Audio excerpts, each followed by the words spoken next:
Okay, so in a previous video, I was talking about being right or being wrong, okay? And I just didn't want there to be any confusion about what I was trying to get to in that video. Because, okay, when I'm talking about people trying to be right or trying to prove they're right and that you're wrong and all this, it's in simple things like, for example, if you write with your left hand.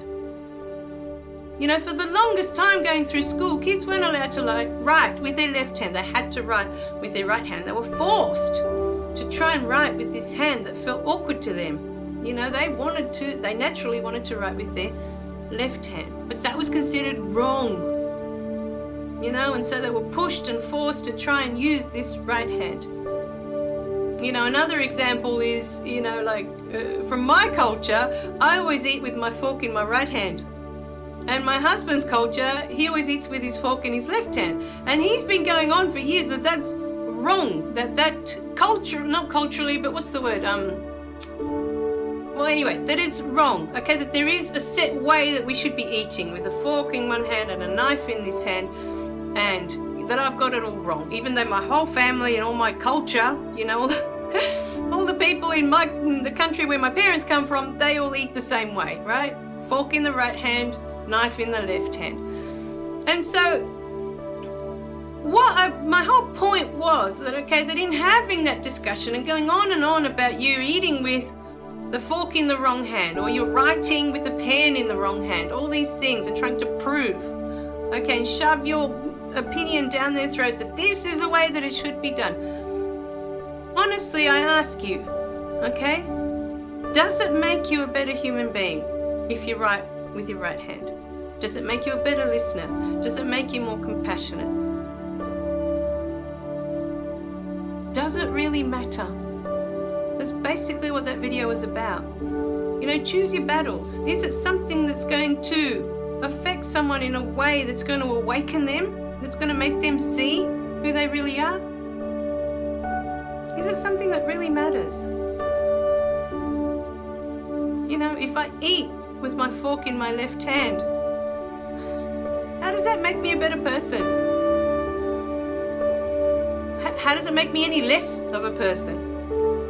You know, even so, sometimes we'd have these discussions when my little one was trying to eat as a toddler, and you know, he was adamant that by this age, whatever age it was, she should be eating with a fork. And sometimes she'd try and eat spaghetti, and of course it falls off the fork. It was frustrating. If she tried with a spoon, even more so. So she'd end up eating with a hand. You know, and he would get upset that no, she should be using the fork. You know, she's old enough now to be using the fork. And in my mind, I was thinking, she's eating. Who cares? Right? If she's struggling to coordinate the fork with the spaghetti and she can't eat it that way, but she's using her hand and she's still trying to feed herself. The object of the task is to eat. To feed yourself. That's what mattered. To me, that's what mattered. I thought she has her whole life to learn how to use the fork and how to coordinate the movements so that it doesn't fall off the fork. But I knew that if I pushed it and I said, yeah, let's do that, she would get frustrated and not eat it at all, because she'd done that before with other foods. You know, if I buckled and went, yeah, okay, use the fork, okay, it's important. So sometimes you have to stop and think, what is really, really important? Is it that important? Because what really matters in this life is who we are as human beings and who we are, you know, helping others to be. To me, that's what matters. That's what makes the difference.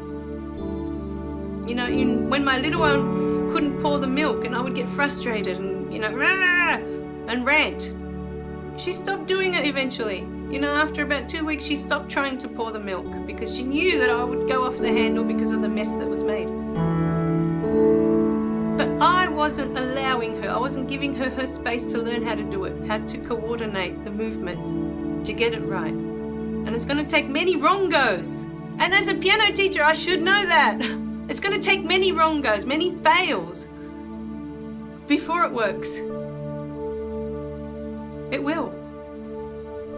Now, if I'd have had the patience, she'd have learned how to do it a lot sooner rather than later.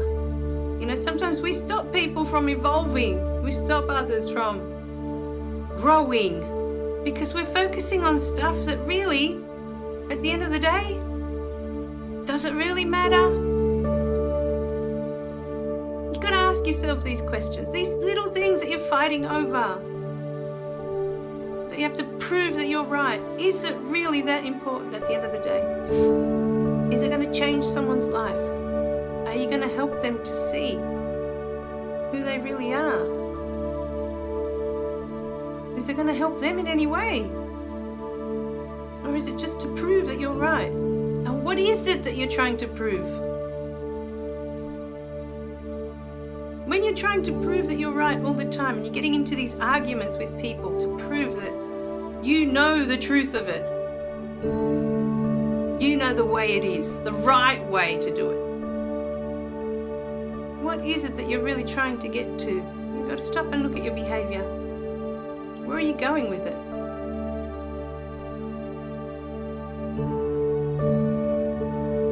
So today I put it to you, if you are one of these people that's always trying to prove that they're right, look at your childhood.